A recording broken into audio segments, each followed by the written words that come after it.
The only sort of research I've done yet is I look at the movie previews for the movies that are coming out. And there's this one called Looper with Bruce Willis and Joseph Levitt-Gordon. And they're time-traveling hitmen. They're really high-paid, but I guess Bruce Willis is the one guy it's a future version of himself. So he's got to come back and, try to kill himself or something. And I was like, well, this kind of has Taurus Scorpio on it because Taurus is money and they get paid a lot, and Scorpio's death. So right. And we can expect to see a lot more of the two combined. And actually, today is the day when the nodes change. Oh, wow. Well, so an auspicious beginning. But, the South Node in Taurus, it's very sensual.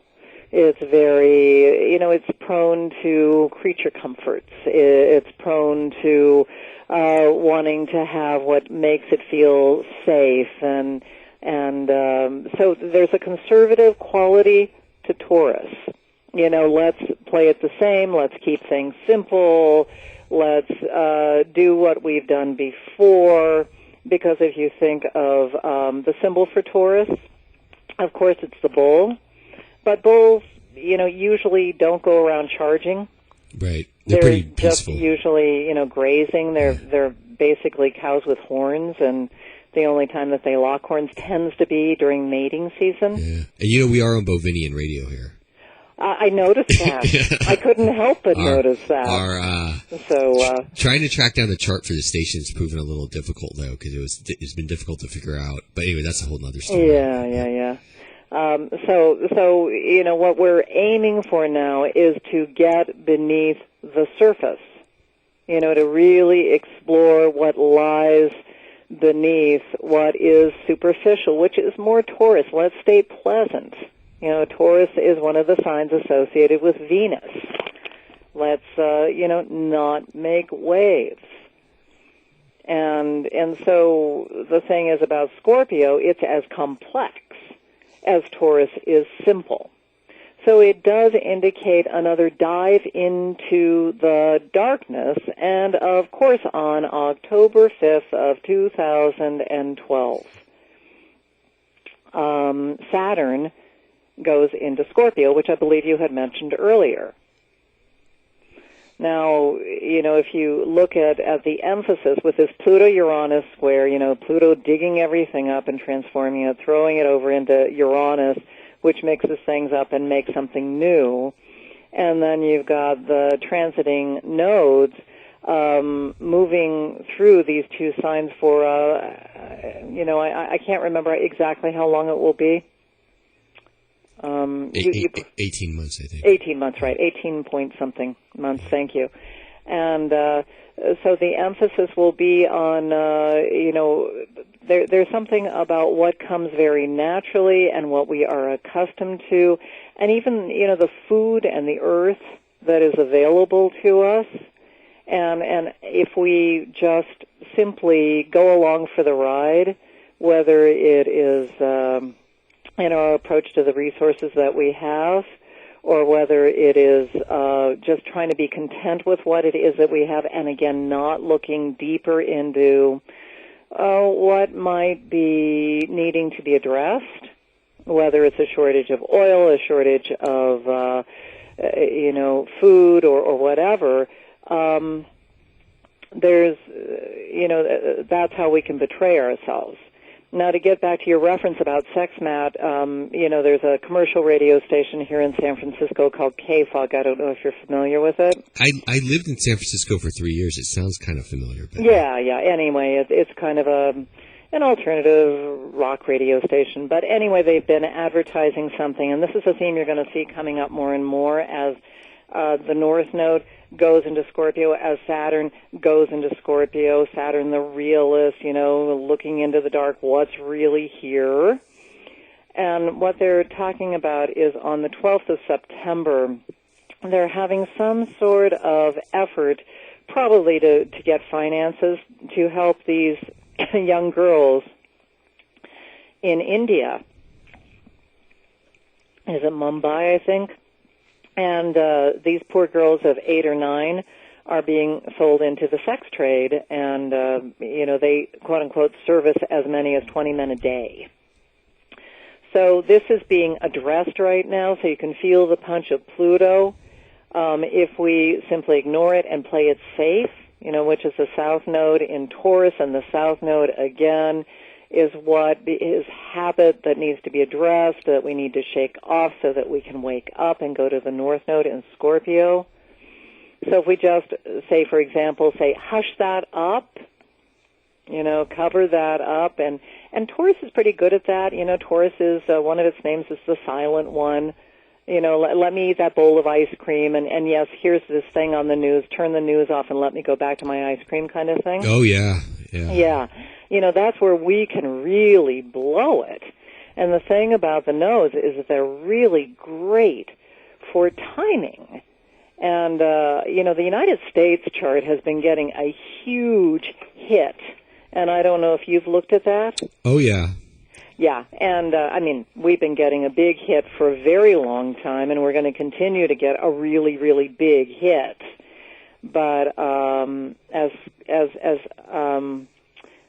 the United States, as Saturn moves into Scorpio, is, what is it that, we may look all pretty and dressed up and wealthy, and indeed we are, and a lot of that, the other stuff is being uncovered, but it is also about how do we level the playing field and say,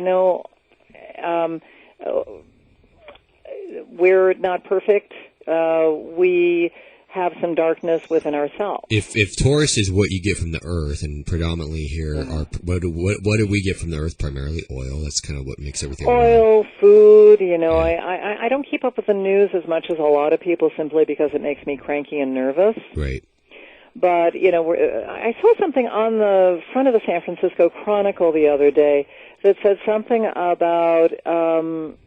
The title has made some reference to having to utilize some of our precious, limited resources that have not been touched or accessed until now. I don't know what those are, but it caught my eye.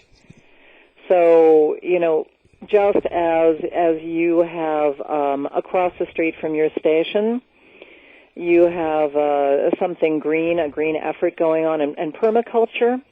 We're going to see a lot more of the permaculture. But we're also going to see how it is that we need to come together and face some very real stuff, which could be, we're looking at Pluto, at Scorpio, which of course is sex, but it's also death. Right. And so the thing is, what did I just see? This is relevant as well, that there is now a new strain of gonorrhea. Yeah. Oh, I was so funny that you're not funny. Ha ha. Funny. Ironic, because when you said death, I was going to say the thing that popped in my head was, well, last time when Saturn was in Scorpio, 83 to 85. Right. Now, of course, when Pluto was moving into it too, shortly thereafter, but that was when HIV first came into, and then so when right before you said that, I was like, oh, I should ask about, don't know how to ask about that in a diplomatic or non-morbid way, but do you think there's going to be other, forms of diseases? Absolutely, absolutely, and it's because of that. It's also because of Neptune in Pisces, which, if we have time, we can touch on later. But I lived during that time. You look pretty young, and I'm almost 60, so I lived through that time here in San Francisco, and I lived here in the 70s as well, and it was, sex and drugs and rock and roll, and everybody was doing everybody and doing everything. And that, that was from the businessmen. I used to work in radio myself, and I remember going over to my station on Polk Street, which, is just a district near where my offices are now. And I would go to, it was a number one station, and right before I came on board, and this was in the late 70s, everybody on Friday nights would have a little container of cocaine waiting for them at the end of the day. Now, so it was kind of a time of excess, and then you get into the early 80s, and everybody was still doing their thing, and then, especially with the gay folk, really running into some real serious stuff. And, I think one of the things that Saturn and Scorpio and this whole awareness around transformation and regeneration and death and sex is also going to highlight is how do we die? I really think that that's going to be a really big part of it. How do we die? I'm a baby boomer, and I'm on the younger side of the baby boomers, and there are some that are younger than me, but not by a whole lot, and we're getting older. And, we certainly don't want to go into rest homes or assisted care facilities like our parents. So part of the thing that we were talking about earlier about community is that there is this emerging kind of buzz around how those of us in elderhood, I either call, those of us who have gotten kind of wise because we've been nicked by life and learned, wise elders, and then there are, of course, the other people who are the old farts. Yeah. But in any case, nobody wants to be shut away. Right. Not the Pluto and Leo folks. No, absolutely not Pluto and Leo. Let's be young and live forever. Pluto and Cancer was okay with being shut away. They kind of liked it maybe. But yeah. Pluto and Leo, they want to, if they're going to go out, they want to be on stage. Right. Let's party, man. Yeah. So, but the thing is, and I've heard this a lot, my clients inform me all the time. Clients coming in, and there's just this string of people coming in saying, younger people, because I see it, a lot of young people. And so they'll come in and they'll say, I really have decided that I want to work with people who are growing older. I want to help to develop community. I want to help them be a part of something. I just co-facilitated a workshop, and most of the women there were around 30, but there was one woman almost 70. And after the workshop, everybody brought something to eat. So basically, the workshop started at 1. It was supposed to be over 2. It was supposed to be over at 5, and basically, the place was full until 10 o'clock at night. Wow. And the almost 70-year-old woman was surrounded by these young people, and they were just having this amazing rapport and exchange. And so I think that's part of it, as death does become more of a mainstream theme, just like sex, because they will both be, neck and neck, and sometimes they'll be hand in hand, which will, of course, mean that sometimes engaging in, sexually will mean the end of you. Well, that's just what we all wanted to hear now, isn't it? Yeah, well, what a way to die. No, a little black humor, which you're also going to see more of, by the way. Yeah, Saturn, Scorpio is great with the humor where you are made to feel a little more uncomfortable than you were expected. Exactly. Now, what you mentioned about the thing with the children being sold in sex slavery in Mumbai made me think of something. What I sometimes will do look up. I was looking up charts of movies that came out last time Northern was a Scorpio, and the time before that, and I found one. I don't remember the name now, but it was a French film that was very popular in the 70s when 1976, when South Node and Taurus, North Node and Scorpio. It's about this guy who's a businessman who is very, very successful selling the art of Jews who are going off to the concentration camps. Mm-hmm. And he was perfectly happy because he was making so much money because they were selling their art at such cheap prices. And then something happens, and I guess there's some paperwork snafu, and guess who ends up getting hauled off to the camps? Right. And Taurus, when it's not doing high Taurus, it can be, kind of addicted almost to luxury and creature comforts. It can be very covetous. Yeah. Absolutely. So, I want more, than I already have. So there can be a sense of excess, which one would think more would be Sagittarian. But there's something about Taurus that can be kind of gluttonous. Right. Territory. It's like a bull who wants. Yeah. It's got its territory, but it wants more territory. Right. Exactly. And it's by the sheer weight and heft of the bull that it takes up more space. Yeah. So Taurus is also, they're both what are called fixed signs.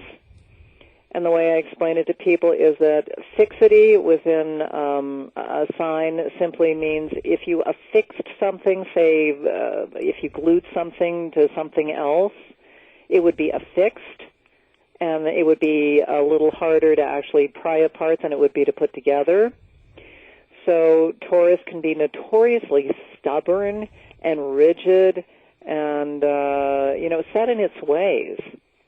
And then Scorpio, in its own way, it's like, okay, the only way that we're going to get through this is to go in and penetrate the deepest regions, and we're going to see some stuff there that we don't like, but exists for every single solitary one of us, which means that shrinkology or psychology is definitely going to be more necessary, or coaching or whatever you want to, whatever avenue you want to go, is going to become more and more popular, as well as probably some lines of work like sex workers.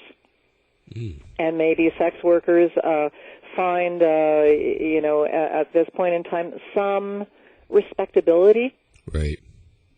Because Saturn says there's something that needs to mature here. There's something that's stuck here. There is something that is old, that is being outgrown here. And we're hearing a lot of shrieks from the very conservative right now, of course. And Taurus again, silent, let's just, keep our mouths shut. And then Scorpio, you can't, and there will be hard evidence of that. And so I imagine, sex workers maybe getting together. God knows they've done it in Nevada.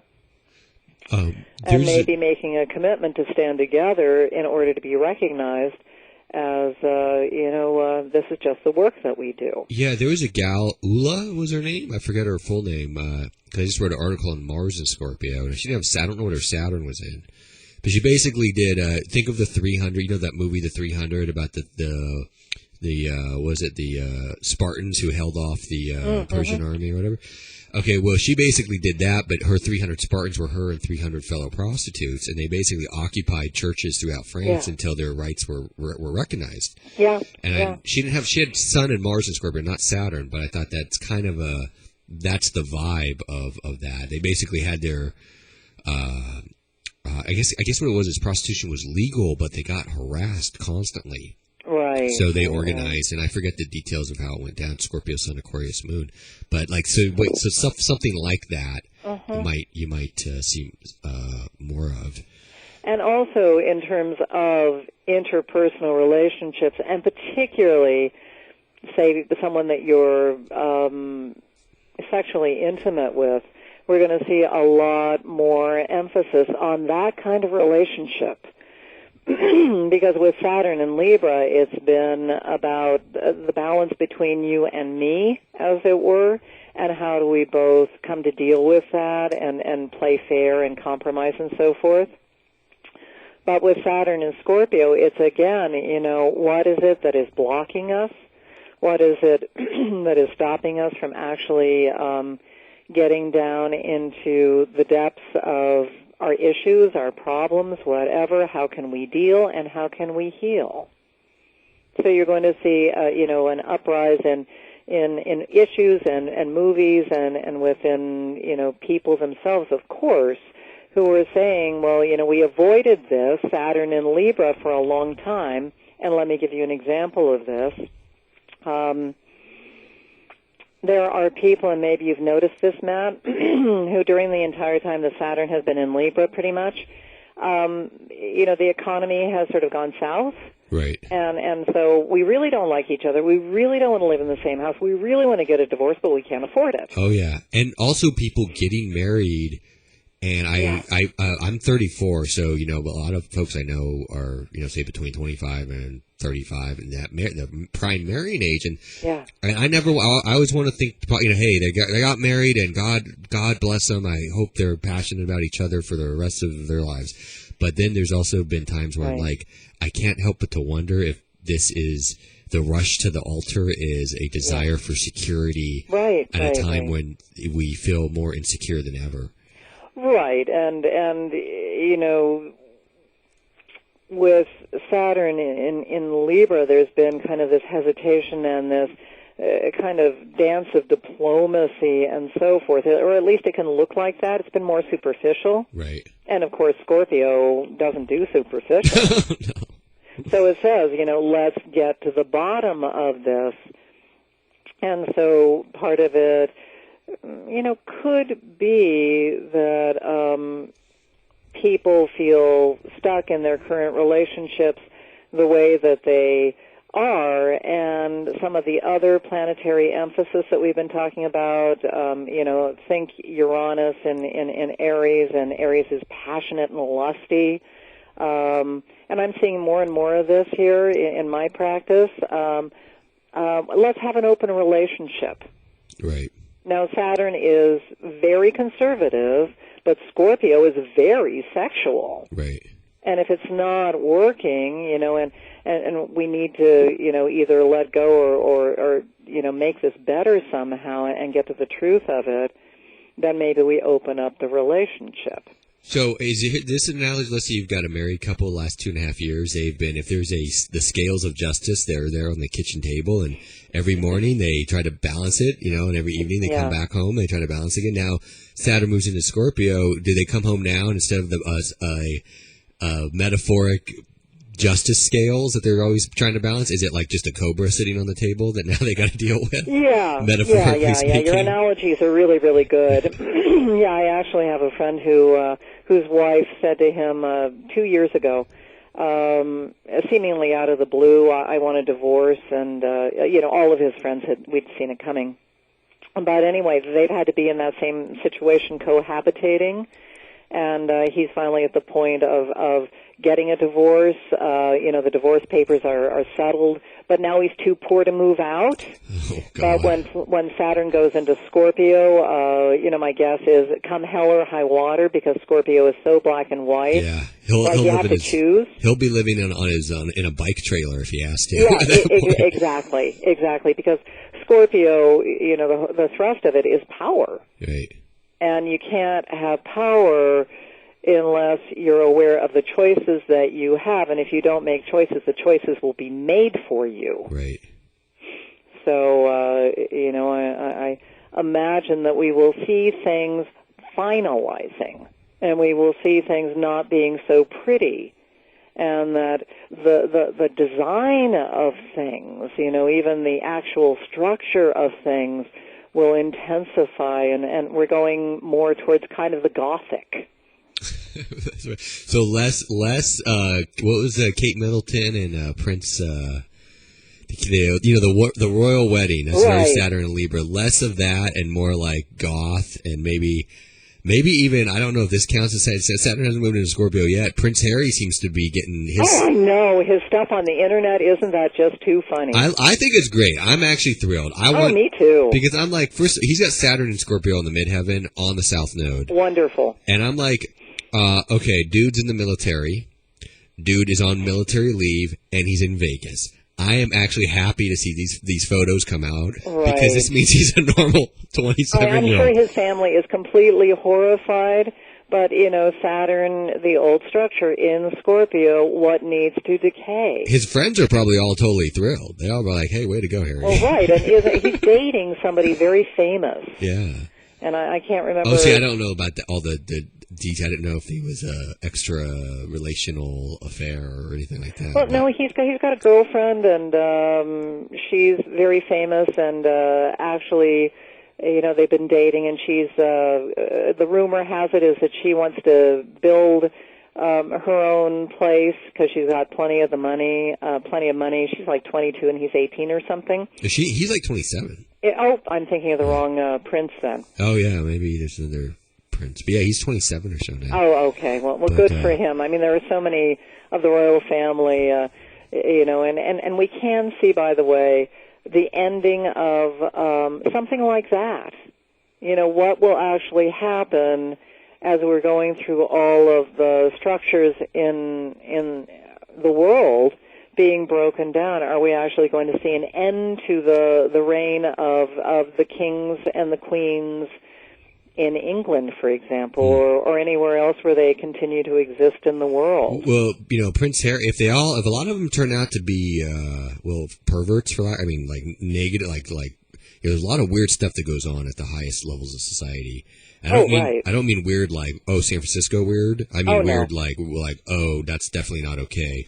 Right. Prince Harry might come out looking like a rose by the time this is all said and done, because at least he's a normal 27-year-old guy. Right. And of course, a lot of secrets are going to be revealed. Yeah.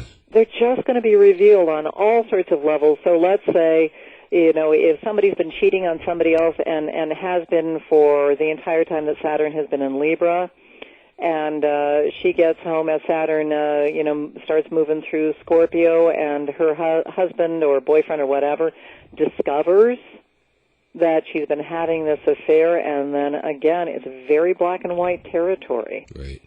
And for him, it would be a question of, because whenever those situations come up, the question I want to ask is, were you really totally not aware of this, or were things going on that, how can you not have, if your emotional and psychological feelers were out at all, you had to have, usually there's some sense of something if you're at all tuned in. So then that person she's got a major crisis on her hands, but he may have to figure out, where were you looking, where were you being willfully ignorant? Yeah, well, right. And if they love each other, then it's like, maybe it's time to go to therapy together. Yeah. And here's the Taurus South Node, boredom. Right. And ennui, and, here we are sitting at the table, and there's a wonderful movie, I can't remember the name of it, but the latest Meryl Streep movie. And anyway, she's been married to the same guy for 32 years, and it's Tommy, the guy who's the Tommy cop Lee Jones, I was thinking it was the cop in Fugitive. Right, yeah, and here he is, and they're just bored to death with each other, and she says, we're going to go see this therapist in this little town, in Maine or something. I can't remember exactly where it is, and they're in the Midwest.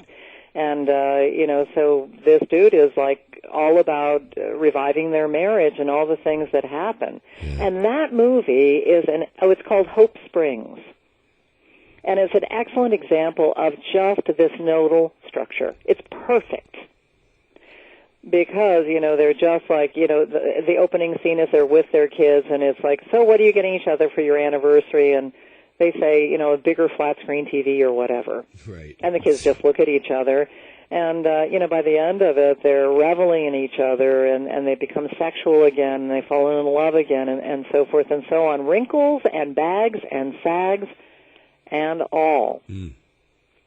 So that is that may be a good... we're coming up on the end of the show here, and so ultimately the goal there is regeneration. Yep, is what you got at, and I guess the therapist, he's kind of like easier on the eyes version of the cobra. Yeah, exactly. Very, very good. Sometimes you have to get bitten in order to become immune. You have to. It's like homeopathy. Yeah, exactly. Well, Joyce, if people want to get a hold of you, how do they go about doing that? Well, they can access my website, which is Joyce Van Horn, which is my name, lowercase SF, like sanfrancisco.com, or they can call me at 415-441-4776. Great. Well, thank you so much for being on. It was an excellent hour, and it was my pleasure. You were great to work with. Oh, thank you. Very illuminating. Wait, what's your South Node? And I have to ask. My South Node is in Leo, and I have done many wild things during my life, and I literally danced on tabletops. I'm a little calmer now. Well, there you go. Well, this is a metaphoric tabletop. It's a tabletop of the airwaves. So.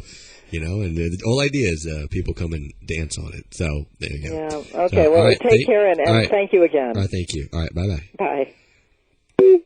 Okie dokie, folks. So that's pretty much it. We'll see you in a week, 10 a.m. And in the meantime, enjoy the full moon this weekend. Oh, well, actually, it'll be at its peak in less than 24 hours, 7 a.m. tomorrow morning. All right. So that's pretty much it. Bye-bye.